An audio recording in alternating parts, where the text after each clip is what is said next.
Is that just coming in through his mic? Is that's Yeah, that's a sidearm. How are you streaming that music in here? Are you bringing it in through your mic, or are Hello, you Al. loading it into uh, Firestorm as a sound file? Hi, Al. Hello there. I Good to don't see know if you. he's hearing you, Yeah, Scott. sidearm. Can you hear me? Sidearm. I know I don't always hear you unless I go in under the for anyone else too. Go in under the the headset icon. Hello. I Hello. usually have Yeah. to tune in, raise Scott over there. Hi, H- Al. Hello there. How is We've been everybody? missing you. Oh, Hey, I've Scott, missed you guys too. Glad to glad to join in voice this check for evening. Scott. Oh, good. You cannot hear So, me. got one way This is my going. little sound wave. Turn my volume up. Uh,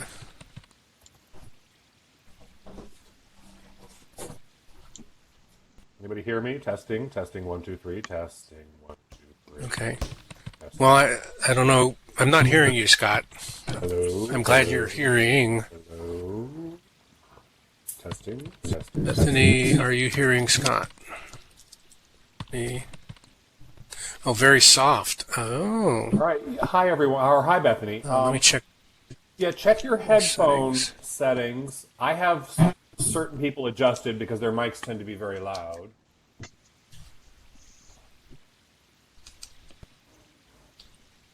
Whatever brand of headset Eileen uses is exceptionally good. I actually haven't heard anyone speak. Can somebody else Really? speak besides Scott to do a sound check? Um, Al here, testing 1 2 3, Eileen, can and you that hear me? It's Eileen.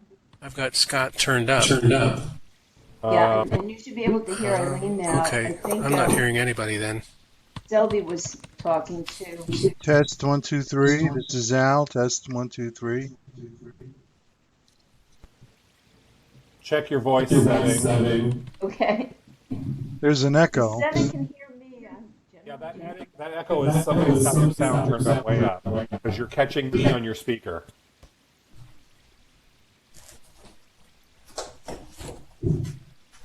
I guess for someone who doesn't have a headset. Yeah, I'm checking it.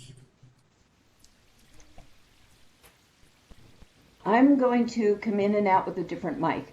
So I'm going to just, my Yours is mic's fine, going to Eileen. disappear I for a don't have while, any but problem at all with um, yours. Scott, take it away and say hello to people. I'm watching just to make sure nobody's lost getting in. Okay.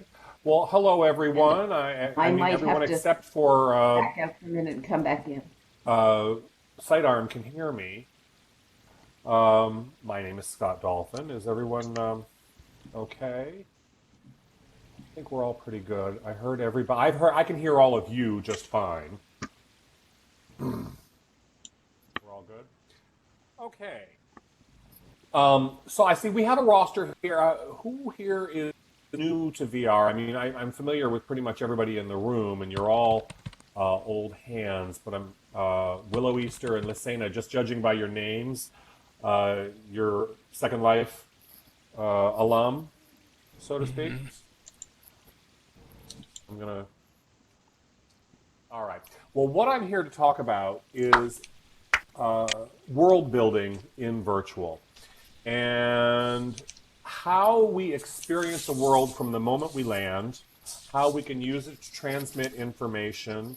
I've got a few bells and whistles installed in Shadowglen that I just kind of want to touch base and review with you. Uh, Shadowglen was constructed to deliver a uh, global art studies curriculum. So it's primarily a visual curriculum more than anything else. Um, That's me. I see. Okay, everybody's going offline. Uh, and so the focus on building Shadowglen was to find as many different types of transmissive media that I could work into it, as well as some degree of control and check. Virtual worlds are great if you just want to come in and explore and look at things. They're absolutely fabulous. but I wanted to create a system of checks within Shadow Glen where I could just monitor what people were doing and where they had to progress through a series of steps in order to achieve the separate levels of information that I wanted them to access. It wasn't just an all-out free-for-all where you could wander through and just click on things. There was a method to my madness. Sidearm, how you doing? Can you hear me any better now? And I see Lisina has taken... All right, so some people are having some sound trouble, so I'm just going to vamp for a little bit. Bethany, good to see you back. So as I was saying, Shadow Glen was created with a particular focus in mind. I was delivering curriculum using open source resources, hyperlinks, anything, any toys that I could find in the Kitely store, and then just building from there and assembling it into some sort of cohesion built around a narrative. Now, the narrative in Shadow Glen is very, very loose. The island was conceived as a global art studies, and the focus was on decolonizing perspectives and more nuanced interpretations of things than have historically been taught in art history courses, at least until the last decade or so. So the first thing that was important to me in Shadow Glen was exactly how you experience the world when you land there. This is critical. I didn't want you just landing in an empty space where you're wandering willy-nilly. I wanted to be able to direct the experience and contain people until they gained enough information about how the island worked before I turned them loose to wander at will throughout the island. So there is a bit of a structure to it. There is a key code that I used on this island. So when you get there, you will notice that there is a progression of information billboards throughout the orientation area. And the orientation area for newcomers is self-contained. You can't really get out of it unless you know how to teleport about in VR. Those of you who've got experience, you can get out of anything. You can hop, skip, and jump anywhere around the island. But this was really geared towards new students. And the focus was on giving them a narrative and an immersive environment to explore. So the first place you're going to land when you get to Shadow Glen is the orientation area, and it looks like it's the stables of an old estate. And as I mentioned, it's a self-contained area. It's a gated compound. It's defined as a region within Shadow Glen. There are normally some horses in the stable. They're not there today. I turned them off because they tend to make a lot of noise. And Eileen's had problems with those with large crowds. They tend to complicate, the scripts tend to complicate things. But there are toys, things to look at, buttons to push, things to interact with in this orientation area so that newcomers get an idea of exactly how to interact with the island. And after you've gone through the paces, you've picked up a medallion like the one that I'm wearing on my chest right now, and you pick up a key card that you can drop into the medallion. These are the passes that allow you to access password-only or key code-only gates. And that was one way I controlled people accessing certain content until they'd completed the previous steps. So it was a gamified principle. You had to master one level, and they're not huge challenges, it's not brain surgery, in order to proceed to the next level. So it's some level of engagement and active interaction that they're doing. They're not just sitting back reading a list of text links that they've been given on a subject matter. They're proactively doing something. So behind me here, you'll see all these cubes on the floor, and Eileen has graciously put in some teleport scripts on these that will teleport you to the landing area in Shadow Glen. Now, this is a nifty little script, and I encourage you to all take a copy of this. The one caveat I'll give you is it is an owner-only permission. So you can use it on your own island at will. It's very simple to adjust the parameters of where somebody lands and what they're looking at. And you can bounce them all over, and you'll see that I've got them in use all over Shadow Glen. But you can only do it on your own island. I can't put one here on Eileen's because it won't work. It has to be owner script only. So these things will take you to the landing zone in Shadow Glen. For those of you who want a shortcut, if you just open your map, type in Shadow Glen into the search engine, that too will also take you to the same landing zone. Now, I had originally intended to have each of these cubes with a slightly offset landing point, so you're not all bombarding one another the minute you land. Unfortunately, just between the permissions issue and time this week, I didn't get a chance to do it. So when you land, step out of the way or you're going to get shoved out of the way. But what I want you to pay attention to, let's go ahead and we're going to take a trip over to Shallow Glen right now. We're going to end up in the orientation area.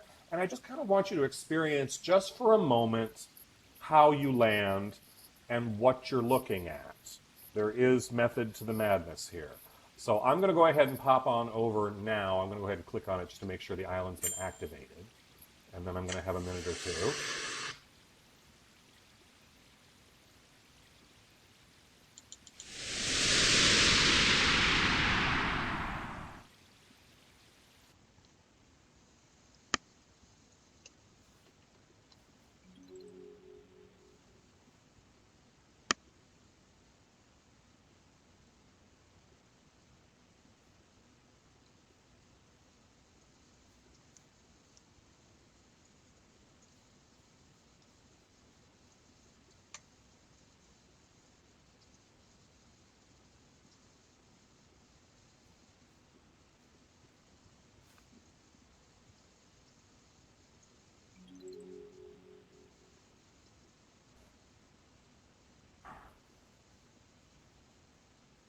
Okay.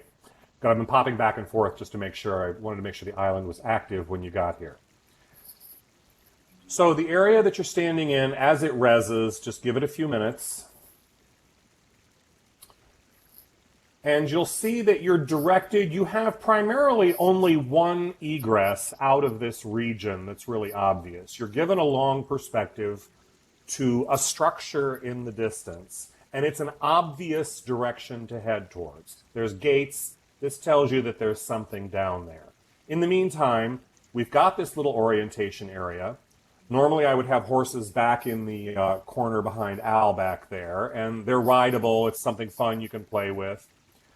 But the goal here was to have you walk through and take a look at how the island operates. Now, you'll also notice that all of you have been greeted when you land on the island. Somebody's got their mic on. Do me a favor, mute it. The greeter is actually a tracker. So the first time you're at the island, you're greeted with one speech. Every time you return, you're greeted with a welcome back speech. This also tells me exactly when you've been here, how long you were here, and what goes on. There are 2 trackers in this area, so I can verify who's come and gone at various times. There's the greeter. There's also an invisible prim that's one of Eileen's scripts hidden in the corner of the buildings over here. So this was an important element for me. Again, if I was going to use this for an academic purpose, I didn't want people just wandering through telling me, oh yeah, I went to the island, I couldn't find it, it wasn't there. I know if you've been here. I can tell. So again, designed with intent. Now you've got a big sign with a gold frame and a big red arrow telling you to begin your visit here. And this is the orientation area for Shadow Glen in here. And when you is a video screen. It's just a quick overview of what you're going to encounter. And then we just have how to best improve your settings. It works best if you've got your draw distance set to the longest possible distance that your computer can handle on Shadow Glen, because so many things are built around a long perspective to show you where I want to go without big giant red arrows on the floor. And then up here, it's talking about learning links. And a lot of the material that I used for the module that I created are reproductions of artwork that are accompanied by these gold plaques to the right.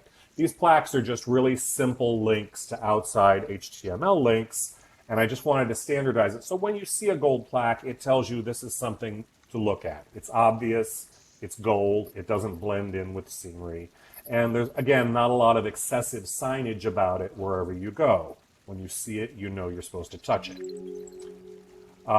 As we head down further, you'll see some pop-up holograms.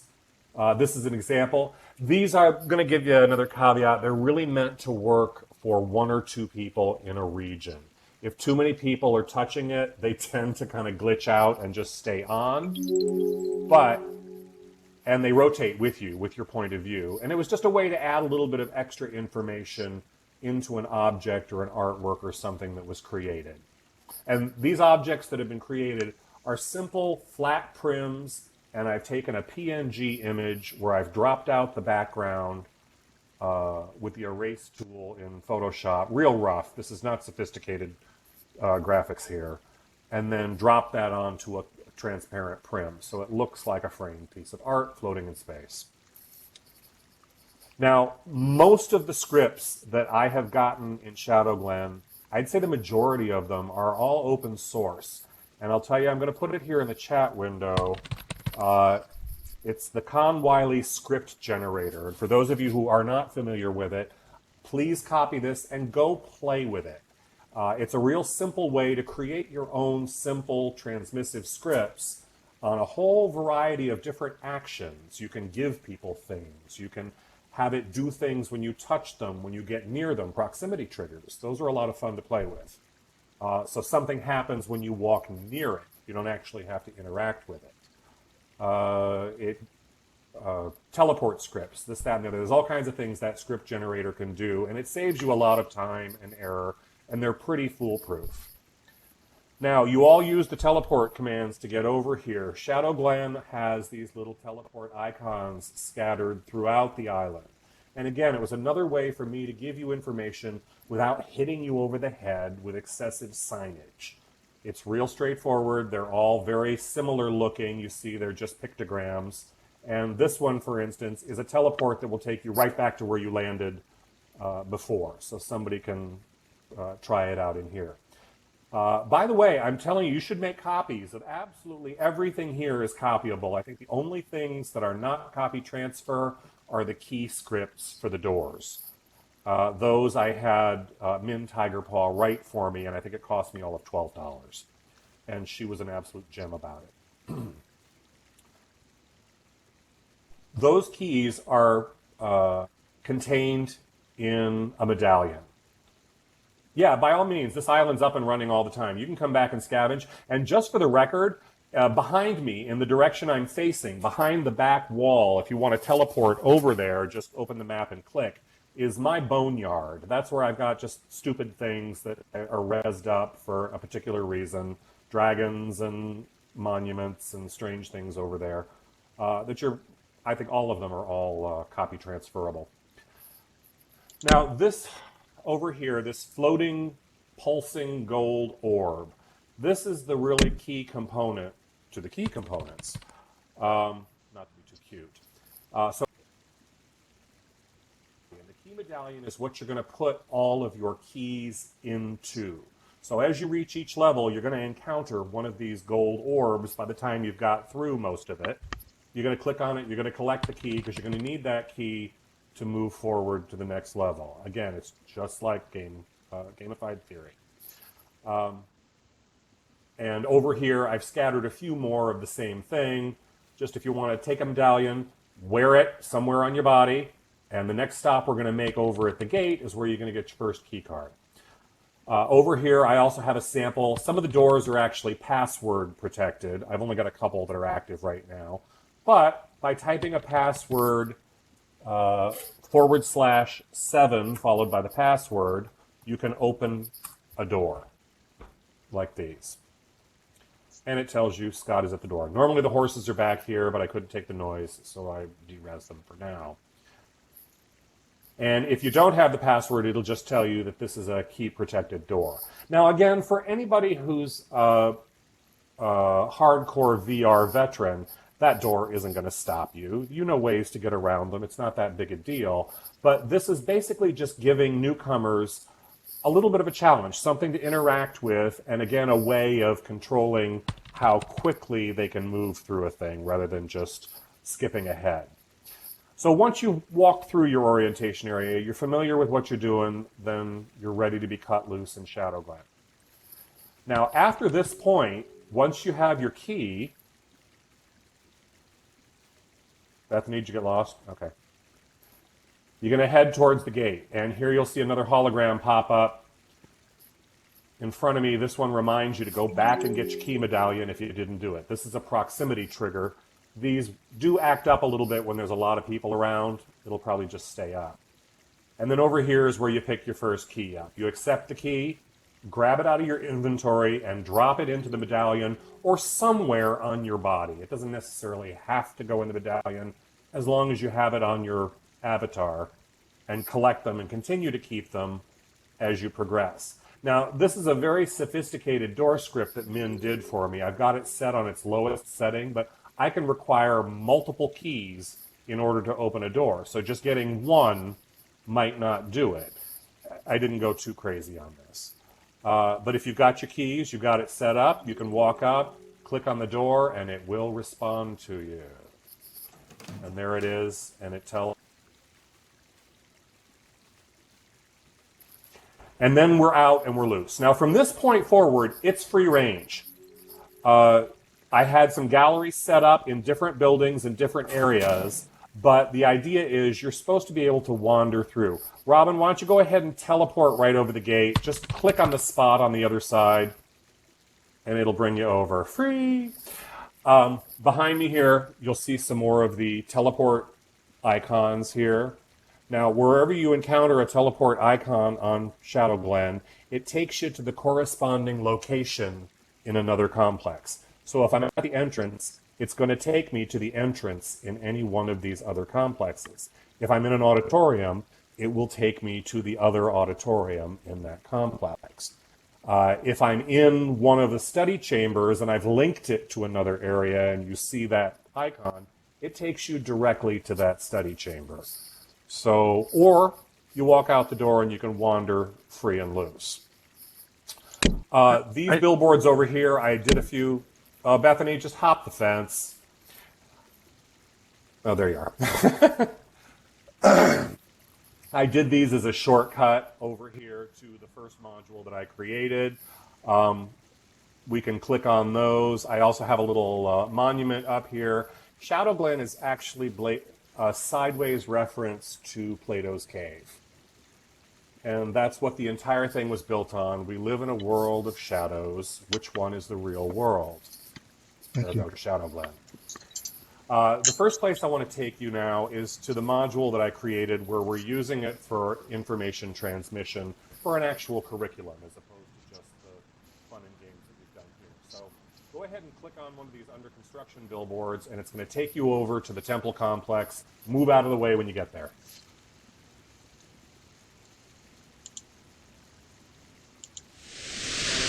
Here we are. So, if you were progressing through this curriculum, you can be bounced around wherever I want you to go by those teleport icons. I can lead you, you can number the icons, you can do anything you want to get people to your different locations that you want them to go, or you can let them wander freely. Now, this gallery that I've got here is a password door. You don't need the key to get into the learning gallery. You need the keys to access the assessment quizzes. And those are all linked through the Google platform. So to get in here, the code is beginnings. It's /7. That tells chat that it's a key code. Beginnings. And the door opens, and you can walk in. And any one of you can do that. If the door closes, just make sure /7, capital B, beginnings. And here you are in the first module. So the first thing you see is a video screen. This is part of a mini lecture. This is a 7-minute brief overview of me going at it, telling you what you're going to encounter in this, what I want you to look for, thoughts, themes, ideas to pay attention to, and then send you on your very way. Al, oh, you're in here. Oh, I thought I saw the door code. And then from there, you wander at will, and you will see various and sundry, and this is a beginnings of art here based on the progressive themes that art takes. Hey, Scott, you lost a couple of people. Oh, okay, where are we at? Yeah, Scott, you're going a little. You're not catching us all when you transition. Who am I? Who did I miss? Thing I'm looking on the called island. civilization.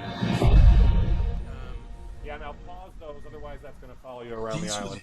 that so disturbed the Victorians are the Benin bronzes. And I don't know They're where. now regarded as one of Africa's greatest All right, treasures. click on the window again. Created from the 16th century onwards in the somebody's across ancient the West hall. African kingdom, they record Benin's great kings. Hang on, I'll walk over. Oh, there it goes. Okay, and plus, we're in. Bethany and I are in the building, but we don't know where you are because I just. Okay, hang on. Come across the hall. Do you see the doorway with the sign over it? Number 1. Yeah. In the chat, enter / beginnings, capital B. I'm sorry, Scott. What am I There you go. supposed to do? Come in. I unlocked Okay. the door for you. The doors are key coded. As the sign says over the door, all you have to enter is the password to get in. So these units have a password door. Anybody who wanders the island can get into a password door. They just can't access the assessment quizzes. Those you have to have a key for. So this island was designed to be open to the public. Anybody can come wander through, tinker around, play, maybe learn something, copy some things, steal and use. And the doors that use the password are open to the public. The doors that use the keys are what are for the assessments for students only. It was just a way of controlling access to the academic function.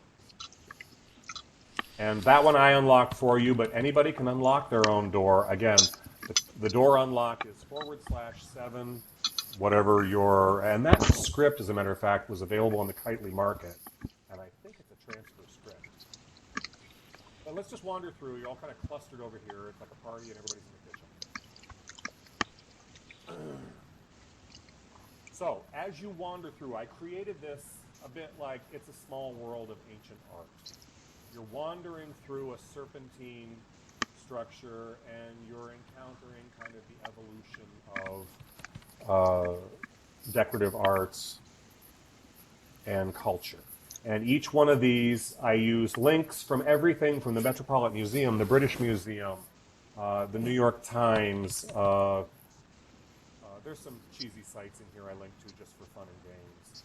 But you can use absolutely any medium. You can link to an academic website. You can link into the ESC library database. It will make you put in your ESC password to get to it, but you can use any content that's HTML based in any of this. You can create your own content in a Google Doc on Google Sites and link to a web page.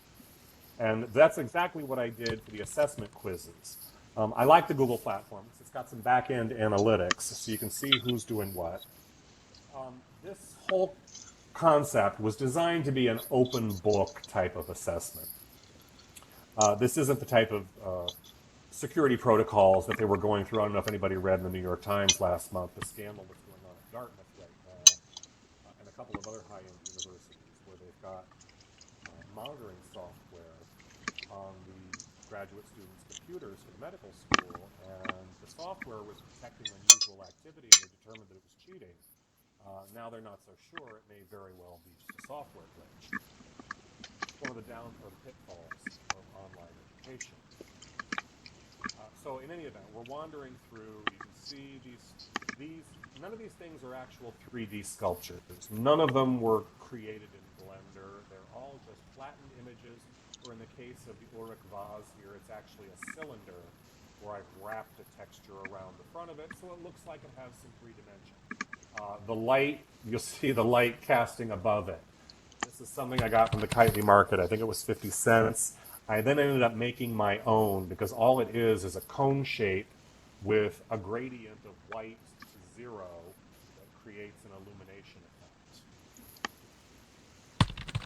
So, again, not a lot of high expense. Now, this room is a bit labor intensive, I will grant you. This was, 2 semesters, Eileen, of my practicums, Yeah, tinkering you did a around lot with of this. work on this. A lot of very And this original work. but at the same time, a lot of this was copy and paste. Once you had the basic formula down, it was just, I don't like a lot of evening broadcast television, so while the family was watching stupid TV, I usually was sitting around, being in the room and tinkering in VR. There's not really anything that was truly complicated in here. I think really the most complicated thing were those key codes and passwords. And again, Min Tigerpaw took care of the majority of that. So that's it for this particular area. Once you wander out, you wander through the path. This is really just a big rectangular space with partition walls. And this way to the egress, my nod to P.T. Barnum. And down here you'll see another orb, and this is the next key card that would allow you access to the assessments for this module. The first one you picked up was what allowed you to get through the gate in the beginning. This one you have to have in order to get the assessment. And one of my favorite little gimmicks here is if you all turn around and look, it's a solid wall behind you when you walk in, so you don't notice the hallway there, or the exit to your right. When you walk in, you are directed around the corner to the beginning of the module. And yet it puts you out back at the door. Now, you'll see this teleport icon here. This is what takes you to an area that I've dedicated on the island to stick these assessment quizzes, and I call it the Glade, and it's outdoors. Go ahead and click on this. You're going to end up in the Glade area. Just move out of the way when you get there.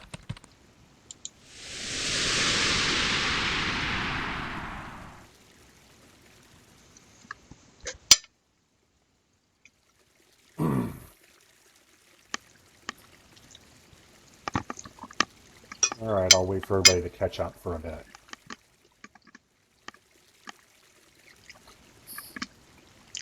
Now, this all may seem rather complex.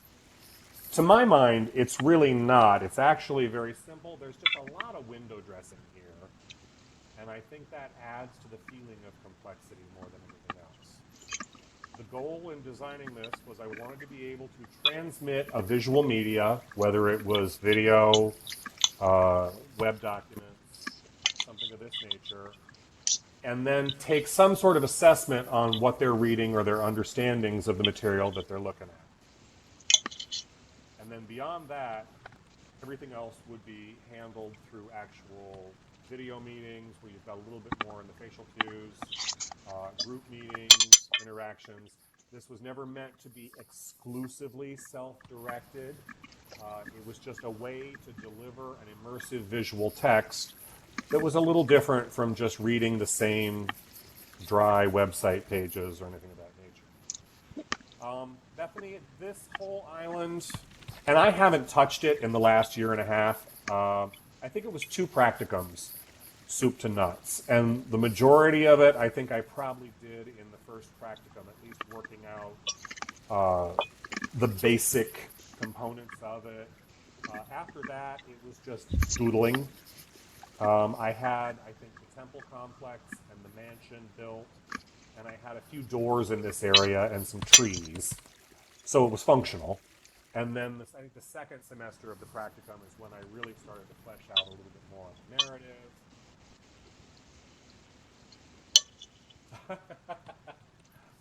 You know what? Again, now, I design environments for a living, so this is kind of what I was trying to get across to people is how you experience a site when you get there.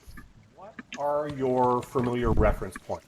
I mean, as Eileen will tell you, build knowledge on existing knowledge. So to put somebody into a completely alien environment where there's no connection to anything familiar. I mean, I've watched lots of blog posts about why do we need to have doors in virtual reality? Well, we have doors in virtual reality because they tell us something. It's a symbol. It's either there's something behind it that they don't want you to see, or there's something that they want you to open the door and go see. One or the other.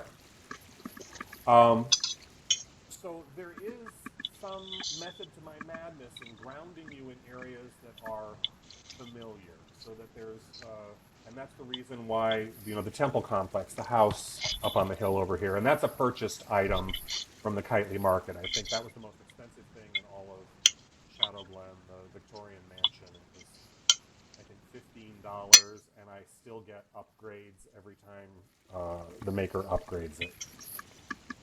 but I wanted an environment that was suitable to present Western European artwork, and I didn't have time to build Western European artwork. The temple complex is actually 5 walls and a couple of doors duplicated over and over and over and over and over. I wanted that to look a little maze-like and a little repetitive and a little confusing because I wanted you to wander through it and kind of experience the whole search aspect. But I just want to demonstrate quickly how the assessment concept works here. And behind me on the plain brown wooden door that's over this way. Quick question for you, Scott, from John in chat. Sure. Oh, thanks, Greg. Or Val. Hang on, I gotta open my chat. Yes, all of this was built with the Kitely native editor. And John, I have some words of advice because I know you did some spectacular work. You missed the last presentation I gave here for INP. You did some spectacular work with SketchUp. And it's a fabulous app, and I use it myself for architectural renderings and for mock-ups of rooms and things. But I have used very, very little SketchUp here in VR, if only because it sometimes proves to be more time-consuming. It's not a one-to-one transfer. You cannot build a building in SketchUp and then import it into VR. It's going to glitch out completely. Textures are going to be all over. You're going to have things disappear. I can use SketchUp to create a single component. The columns on the tempietto behind you were created in SketchUp. I wanted a fluted column. There was nothing that I liked on the Kitely market, so I drew a fluted shape and extruded it. Boom, I have a column. That's a simple form that can be imported into Kitely. To import a building in Kitely, you have to import each wall at a time as a single cube or entity, and the only reason you need an opening in it is for a doorway. Remember that all of your windows and doors, which you plunked into openings in SketchUp, are just PNG textures in Kitely with the ground area dropped out, so it's translucent. The only reason you'd need an opening for a window is if you intend to hurl somebody through it. So it's actually easier to build I had a lot of expectations coming in about what I'd be able to do in VR. So my goal was to find out how far I could push the envelope. I'm kind of proud of the results, yes.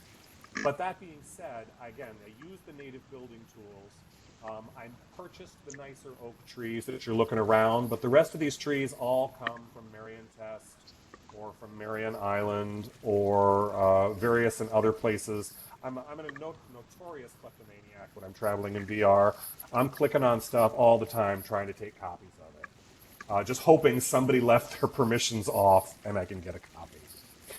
But the door function's over here. Now I'm wearing the badge that allows me to open this door, and that had the key code for the unit that you were just in. When I click on it, it will open the door to a window, and all this is a prim that's hidden inside the door prim. So you cannot click on it from the outside unless you move the door out of the way. So click on the door again, you open it, and this is a Google quiz.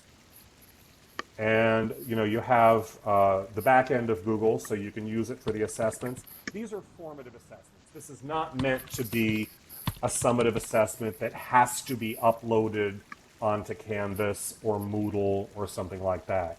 This was just a way, again, of checks and balancing, monitoring what they're looking at, how much of it they're getting. The beautiful thing about the Google program is you do have those back-end analytics. They can submit as many times as they want to. As I said before, the whole point of this is open book. If they can't remember what year Leonardo was born, they can go back and look it up. It's not that important that you know that, but the point being is that obviously the more they review the material, the better off they're going to have some sort of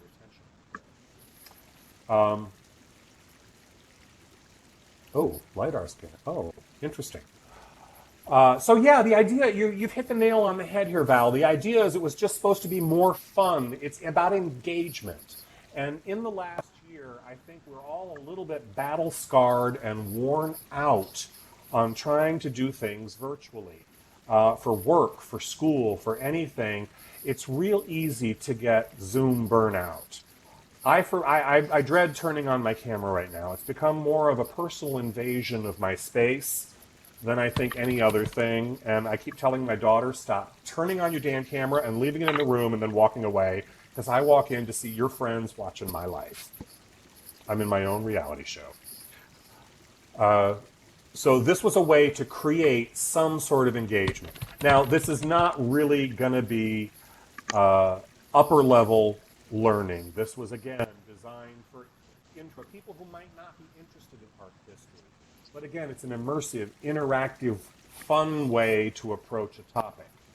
Now, everything I've done here can be reconfigured for almost any liberal arts curriculum. And I've been trying to find a way to work in some STEM curriculum, and without much success. And if anybody knows, if there's a way to make something rotate elliptically rather than in a complete circle, because I've got this fetish about trying to do a solar system. So I'm going to go ahead and stop talking for a minute here. And the whole point of, I'm sure there is a script for it. I've just got to find it. And I'm sure it's more complex. Like, that's why, Al, I was kind of hoping you might know, because you use some higher end scripts on your cameras where you have to define a set of parameters. And again, all the scripts that I've done here, very low level. The fancy ones I paid a pro. So the idea, and what I wanted to hear back from you guys, is just thoughts and ideas of what other types of information this could be employed for. This was a visual arts curriculum. History, English. There's some fascinating islands in Kitely. What was the one? Writer's Retreat or whatever it is. And there's another one where they've recreated actual settings from famous novels, Chekhov and Steinbeck. Yeah, Al, send me that name. I would be curious. I don't have a lot of time for development right now, but I would still like to have it. Anyone else hear loud classical music? Mute your music. Go to the upper right corner of your screen with the little speaker volume. Hover over it. You're going to see it drop down.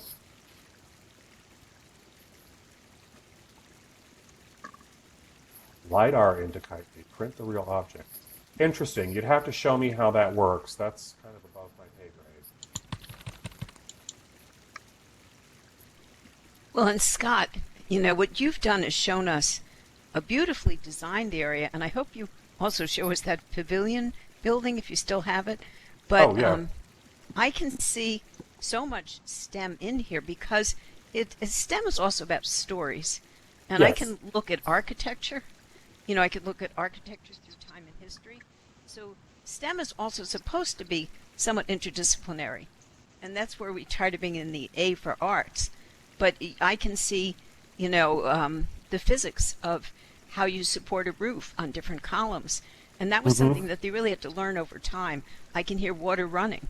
I know that there's, hydraulics. There's almost anything. So once you have an environment that, you can now get people to think about it different ways. I see botany in the flowers that are here. Would that be realistic? Would that be the kind of flowers you might find in a particular ecological niche? What is this? So I think it's all the stories and the conversations you start.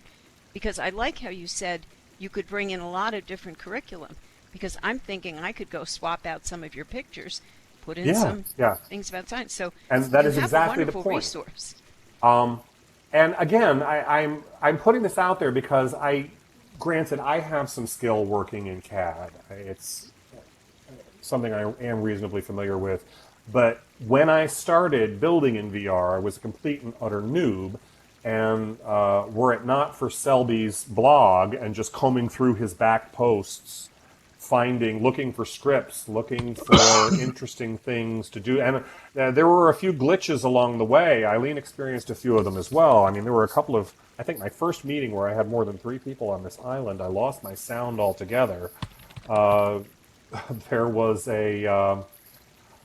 an issue with, I was trying to work for NPCs, and that's the one thing I do not have on this island. And it was a goal in my practicum, in season 2 of my practicum, to try and get some NPCs here because Saley had some great ones on her island, and I never got them to work successfully. And what I had, it glitched horribly and had people that it reacted badly with the avatars, with the real avatars. Oh yeah, by all means, you must go check out. It's a wonderful resource, John. Selby's got years of posts, and it's just a good thing to have on your favorites menu, especially if you're doing any development here. Now, but another thing I'd like to point out is most of the textures that you're looking at around here, I stole from the web. I mean, if I didn't already have them on my computer, a white marble or a stone texture like the pathways or whatever, these are just, you Google stone pattern, look at the images and drag and drop, and you can import it into Kitely and wrap it around an object. It took a little bit of learning how to get things to wrap nicely, and sometimes they don't, and then you give up and you move on. The 3D flowers were a pack that I bought, I will confess, and they are from, and I can tell you right now, and he does the most beautiful constructions. All of the wildflowers are actually by Lilith Hart. And Hart is her brand under the Kitely store, and this is her wildflower mix. Yeah, you can create your own things. A lot of the things I created in here are just a series of flat prims with a plant texture on one face of it, and I just kind of rotated them around each other. So as you walk around it, like many of the pine trees back here are built that way. They're just slices with a tree face on them, arranged in a spiral array.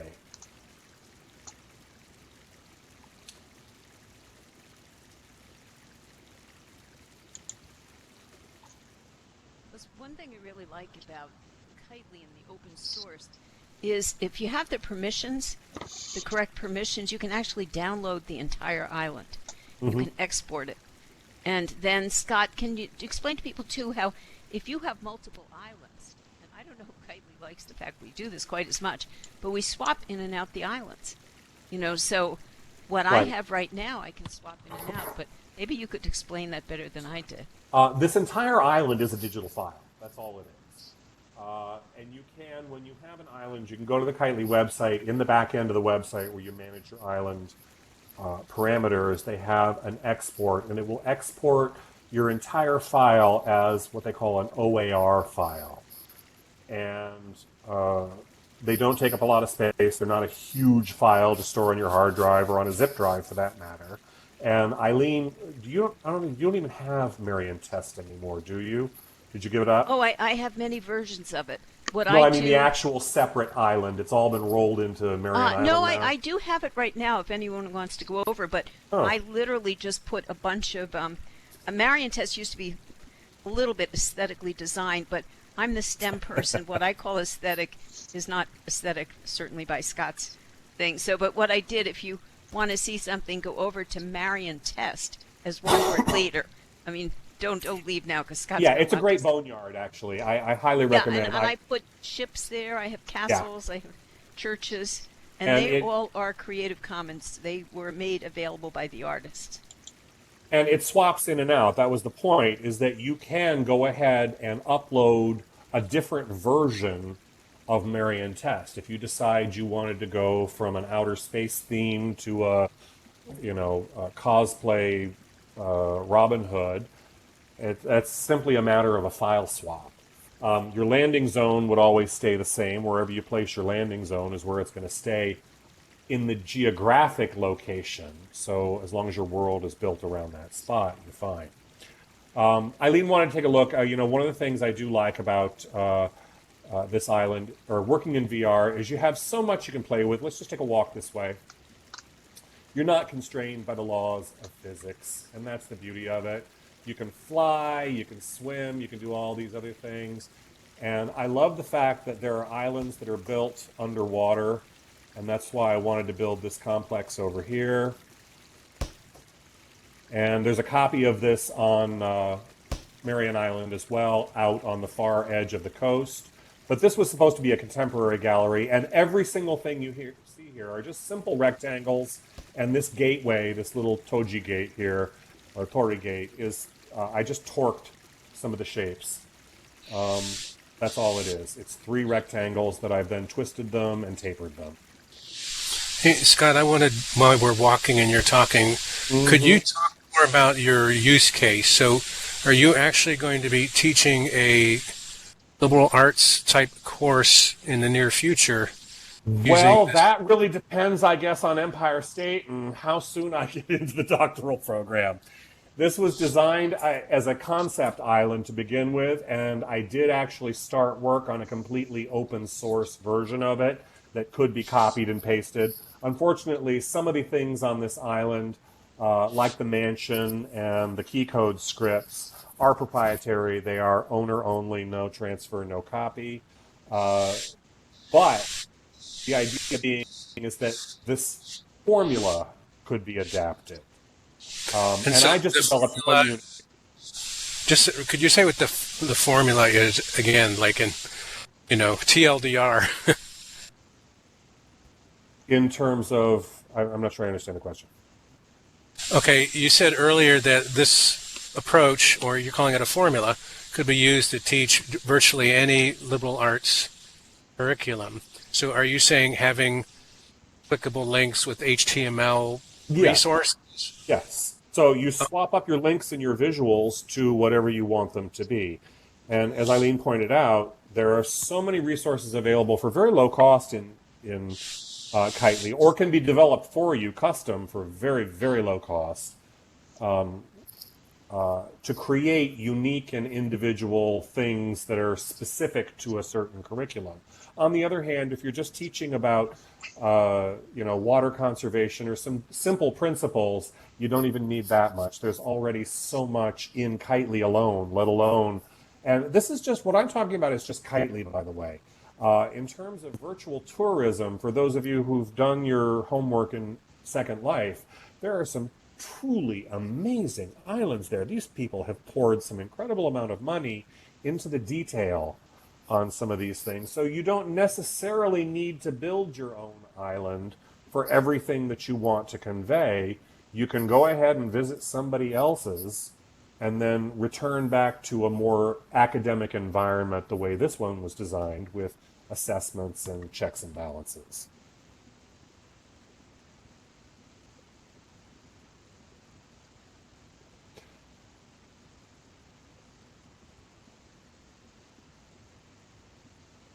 So I'm pretty much wrapped up here. Does anybody else have any questions or thoughts, ideas, inspirations? Yeah, I'd like to play devil's advocate, but I don't. Right. No, by all means, poke holes. We do. So, for example, a month or so ago, I took people on a tour in another virtual platform of a recreation of a United States national park. And it had pictures from the builder. They live in the state where the park is, and they put gorgeous pictures of wildlife. They put animated 3D wildlife. They put pictures of all the plants. And one of the people said later, well, it's very beautiful, but it's kind of a one-time experience, because I could have just gone and looked at some nice pictures of the same national park on YouTube, or I could have just gone to websites and looked it all up. Mm-hmm. So my devil's advocate challenge is, what makes doing it here in a 3D platform, what distinguishes it? What gives it a kick that would help teach the subject matter perhaps in a more distinctive way? Over. I think the whole point of this was it was meant to be immersive. It was meant to give you a new experience that you hadn't seen before, because everybody and their brother who has taught online has suffered the trials and errors of trying to get a group of unwilling students to proceed through a list of links. Yes, you can look at it on YouTube. I can bring that same YouTube video in here, and we can all look at it together and have a conversation in an immersive world that's showing us some sort of a backdrop and taking us into a YouTube link. Now, this was also, this is a communal experience that we're having right now. Part of this was meant to be self-directed and exploratory. The point was to try and generate some inherent motivation. If you hand a kid a list, from my own personal experience, maybe half of them, if that, will go actually through the whole thing. Most of them might give it a cursory look. Some of them will do a pattern every third one. This was providing them with a little bit, just something new and different to maintain their interest. Now, this can get old fast too. I speak from, I've been doing this for 2 years now, Eileen. And after a certain point, you're like, okay, it's another VR meeting. You've been to another VR conference. So the point is to provide them with something new, something stimulating. I call it the polar bear syndrome. If you don't provide them with some sort of stimulation, eventually they just kind of drop off and go crazy. That's why it's a game and a purpose. This island was designed with a purpose. Does that answer your question? And again, theoretical. I'm willing to give you theoretical. This is a certain type of See, student. here's the thing, Scott. I mean, many people that I work with in Second Life and OpenSim are very they seem to express a lot of frustration that they can't get people to come in on their own, despite how cool it is. And I've been in this environment since 2005, and so what I think it boils down to is, what are you using it for? What's the use case? And then what makes it compelling to come? Now, I've taught for 10 years in one class that's taught in Second Life twice a year. And the first thing that's compelling about it is you cannot take the class unless you come into Second Life. It's required. I did an experiment last year where we did a class where it was optional. And by God, we lost people like, the Lusitania. So, having worked in a corporation, saying use this email system or else works. Now, that said, once they got there, they had a wonderful education. So the second thing that I see is, I assert, you can use any simultaneous electronic collaboration tool, and if you're clever, intelligent, smart, and follow good pedagogical practice and psychological practices and whatnot, you can get them engaged and teach whatever the heck you're teaching. So I've used Firestorm and Second Life plenty of times to teach convincingly. But just saying it's a cool technology, to me, isn't it. Saying it's immersive isn't it. Because one group I go with to a different platform a month, we're always in Discord, talking on Discord. That's how we feel like we're together in your ears. And then we eventually find each other. And I buy into it, Scott, that seeing each other as avatars makes a huge psychological difference, but it's not the only way to feel like we're together. So I think your curriculum idea will fly. I'm just saying, I feel I've been to so many health museums in the last 2 years that have displays and YouTube links and clickable note cards, and people come and they do the same thing that happened the other day. They come one time and they say it's a wonderful experience, and they never come back because nobody's making them, or they don't have to do something interactive. Well, I think that's a very valid point, that right there. I mean, and Eileen will back me up on this too. If you're not doing it at gunpoint where it is required for the class. Now, sure, one of my goals was to try and test this, and you just kind of proved a hypothesis for me, was to test this against a regular link and Zoom, web link and Zoom class, to see what kind of engagement levels you got. But you're right. If it's not compulsory, they're not gonna. Nothing is gonna drag them in. We also know, all of us from personal experience, that you either are or you are not a VR person. And some people, no matter how many times we bring them in here, it's not their cup of tea. It's not their wheelhouse. But, and there's typically an older demographic, not always, but typically, this was geared towards a very specific demographic who would have the invested interest, since they're paying tuition, to show up and do the curriculum. It wasn't meant to be just open to the general public to take the curriculum per se. They can come click on the links, sure, and enjoy it. They have an experience, they go, they never come back. The point was to create an environment that had something that they haven't had yet, to make it interesting. And that was the whole point about this. I mean, who thought the first time that, when I did the concert, the conference last year in Verbella, I mean, it was a very interesting experience. I had never done Verbella before, and I have to say they had their onboarding down pat. They had a few glitches in the conference. I didn't make it this year to see if they straighten them out, but bye-bye, Robin. But that being said, I was engaged in the experience. At the same time, I was also in another conference on Zoom, and I'll tell you, I think I attended 2 other conferences. There was so much Zoom going on in my life. But in any event, I'm going to have to pop off myself soon as well, because I've still got some more homework to do tonight. But I wanted to thank you all for coming. And thank you. My pleasure. My pleasure. I hope the wheels are turning and you're inspired and you have some thoughts. Yes, and we're going to come back and steal some of your scripts. By all means, come back and steal anything that you can steal. Yes, and plus, we all need a storyline. The game platforms aren't sold by the graphics; they're sold by the narratives. And whether your storyline is a curriculum or whatever it is people need to get involved in that line. And I've taught science labs for years, and I've made science teachers tell me what their storyline is. And it's always, are you dirty jobs or whatever it is, but we need a story. So, and I do have to run too. Yeah, but, and that goes back to my point about, here. Grounding it in something familiar, something that you can relate to, and stories are what we relate to. So, but again, thank you all for coming.